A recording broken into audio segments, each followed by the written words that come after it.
दामनजड़ी स्थित प्रकृति बंधु संगठन पक्षर गुरुवार एक वन महोत्सव कार्यक्रम अनुष्ठित हो जाइछि। दामनजड़ी उपकंठस्थ माथालपोट हाटपदा स्थित श्री रघुनाथ मंदिर पहाड़ परिसर में आयोजित कार्यक्रम में कोरापुट डीएफओ के भी भास्कर राव मुख्य अतिथि रूपे जोगदे चारारोपण करते। अन्यମାନଙ୍କ ମଧ୍ୟରେ ନାଲ୍କୋ ଦାମନଯୋଡ଼ିର ଭାରପ୍ରାପ୍ତ ଇଡି ନିରଞ୍ଜନ ସାମଲ ଓ ବିଭିନ୍ନ ବିଭାଗୀୟ ସମୂହ ମହାପ୍ରବନ୍ଧକ ସିମଲିଗୁଡ଼ା ବନାଞ୍ଚଳ ଅଧିକାରୀ ତ୍ରିପତି ପଣ୍ଡାଙ୍କ ସମେତ ବରିଷ୍ଠ ଅଧିକାରୀମାନେ ଯୋଗଦେଇ ଚାରାରୋପଣ କରିଥିଲେ। ଦାମନଯୋଡ଼ି ଏକ ଶିଳ୍ପାଞ୍ଚଳ ହୋଇଥିବାରୁ ବୃକ୍ଷରୋପଣ କରି ଅଞ୍ଚଳର ପରିବେଶକୁ ସବୁଜ ସୁନ୍ଦର କରିବାରେ ପ୍ରକୃତିବନ୍ଧୁ ସଂଗଠନ ଏହି ପ୍ରୟାସକୁ ଡିଏଫ୍ଓ ଭାସ୍କର ରାଓ ପ୍ରଶଂସା କରିବା ସହ ବୃକ୍ଷରୋପଣର ପ୍ରଣାଳୀ ଓ ସେଗୁଡ଼ିକର ଉପଯୁକ୍ତ ଯତ୍ନ ନେବା ସମ୍ପର୍କରେ ଅବଗତ କରିଥିଲେ।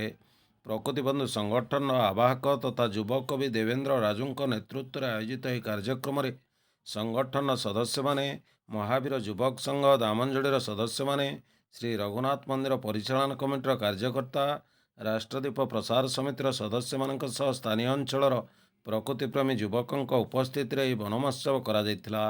ପ୍ରକାଶ ଥାଉ କି ଏହି ପ୍ରକୃତିବନ୍ଧୁ ସଂଗଠନ ପକ୍ଷରୁ ପ୍ରତି ଜନ୍ମଦିନେ ବୃକ୍ଷ ଗୋଟିଏ ଲଗାଇବା ଏକ ନିଆରା ପ୍ରୟାସ ଜାରି ରହିବା ସହିତ ବିଗତ କିଛି ବର୍ଷ ଧରି ଅଞ୍ଚଳରେ ଥିବା ଟାଙ୍ଗରା ପାହାଡ଼ରେ ବିଭିନ୍ନ ପ୍ରକାର ବୃକ୍ଷରୋପଣ କରିଆସୁଛନ୍ତି। କୋରାପୁଟ ଜିଲ୍ଲା ଦାମନଯୋଡ଼ିରୁ ମାନସ ରଞ୍ଜନ କରଙ୍କ ରିପୋର୍ଟ।